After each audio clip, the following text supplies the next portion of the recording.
Friends, હું દયા પટેલ તમારું એમડી સ્પેશિયલ રેસીપીમાં તમારું સ્વાગત કરું છું। આજે આપણે બનાવીશું ગબગોટા। ગબગોટા માટે આપણે બે ગાજર લીધેલા છે, એને આપણે આવી રીતે છીણી લીધા છે। એક કેપ્સિકમ મરચું લીધેલું છે, એને આપણે આવી રીતે કાપી લીધું છે, કટિંગ કરી લીધું છે। અને એક ટમેટું લીધેલું છે, એને પણ આપણે આવું ઝીણું ઝીણું સમારી લીધેલું છે। એક ડુંગળી લીધેલી છે, એને પણ આપણે ઝીણી ઝીણી સમારી લીધેલી છે। અને 3 મરચાં લીધેલા છે, એને આપણે આવી રીતે ઝીણા ઝીણા કટિંગ કરી લીધા છે। અને એક અડધી કોબી લીધેલી છે, તેને આપણે આવી રીતે છીણી લીધી છે। આટલી આપણે લીલી કોથમીર લીધેલી છે અને હાફ લીંબુ લીધેલું છે। અહીંયા આપણે 1 ટેબલસ્પૂન જેટલો ચાટ મસાલો લીધેલો છે અને સ્વાદ અનુસાર નમક। અહીંયા આપણે ટાટા સોડા લીધેલો છે, 500 ગ્રામ સૂજી લીધેલું છે। આ 500 ગ્રામ રવો છે એ આપણે આમાં તપેલીમાં એડ કરીશું। હવે આપણે આ તપેલીમાં એક રવો લીધેલો છે, એમાં આપણે પાણી એડ કરીશું।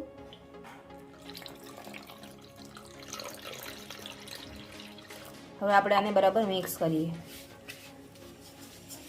જરૂર પ્રમાણે આપણે પાણી એડ કરતા રહીશું।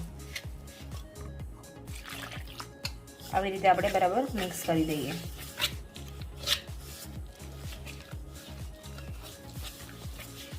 હજુ આપણે પાણી એમાં એડ કરવું પડશે।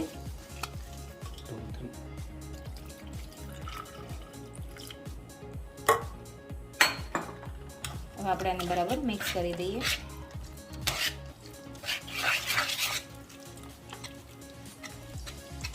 હજુ આપણે થોડું પાણી એડ કરીશું। પતલું થાય ત્યાં સુધી આપણે પાણી એડ કરીશું આને, કારણ કે અહીંયા મસાલો બધું એડ થાય એટલે એકદમ જાડું થઈ જશે, એટલે આપણે અહીંયા હજી આપણે એને પતલું કરીશું।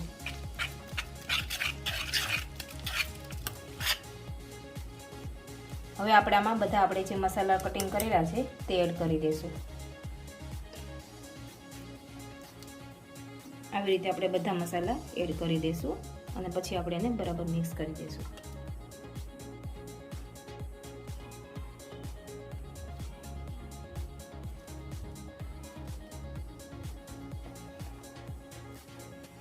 હવે આપણે આને બરાબર મિક્સ કરી દઈએ। જેમ મસાલો વધારે હોય એમ ગબગોટા સરસ બને છે આપણા।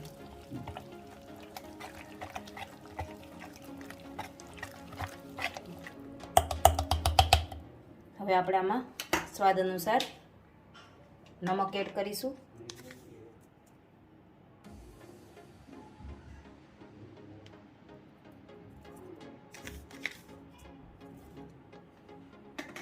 અહીંયા આપણે ચાટ મસાલો લીધેલો છે, તે પણ એડ કરી દઈશું।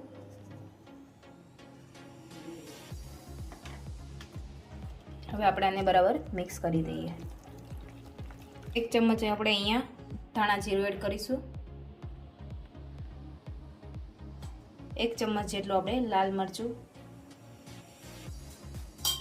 હવે આપણે આને બરાબર મિક્સ કરી દઈએ।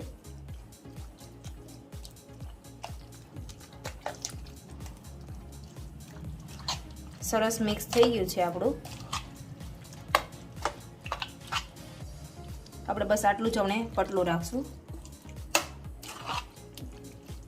મસાલો જેમ વધારે હોય એમાં ગબગોટા એકદમ પોચા થાય છે।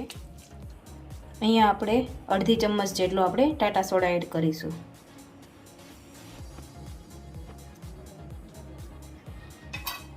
હવે આપણે એની ઉપર જ આપણે લીંબુ એડ કરી દઈશું।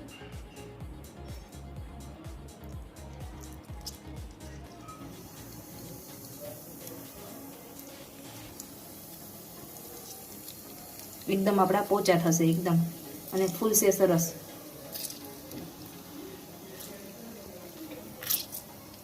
હવે આપણે આને બરાબર મિક્સ કરી દઈએ।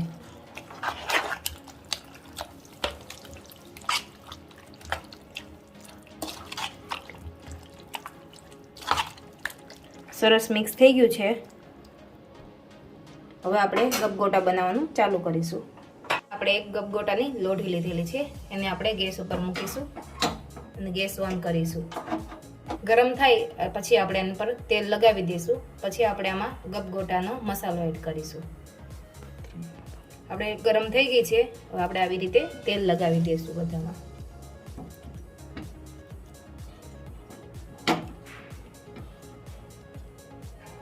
તેલ લગાવવાથી એમાં ચીપકે નહીં એટલા માટે આપણે તેલ લગાવેલું છે. અને આપણે આવી રીતે એક ચમચી હવે આપણે આવી રીતે નાખી દઈશું બધામાં જ.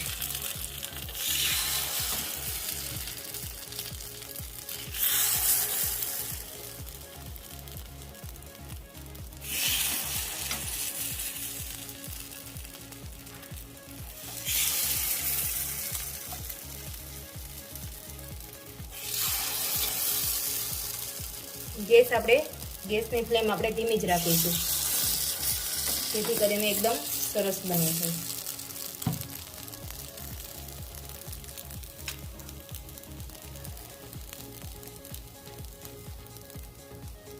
સરસ આપણું એક બાજુના ચડી ગયા છે. આપણે આવી રીતે ચમચીથી ઉઠલાવી લઈશું અને બીજી બાજુ આવી રીતે કવર કરીશું. એવી જ રીતે આપણે બધા જ આવી રીતે કરી લઈશું. આવી રીતે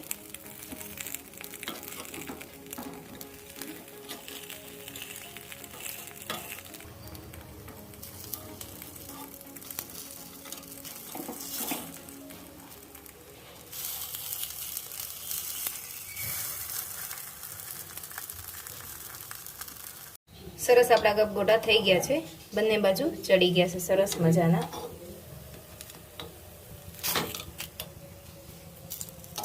હવે આપણે આને લઈ લઈશું એક ડીશમાં.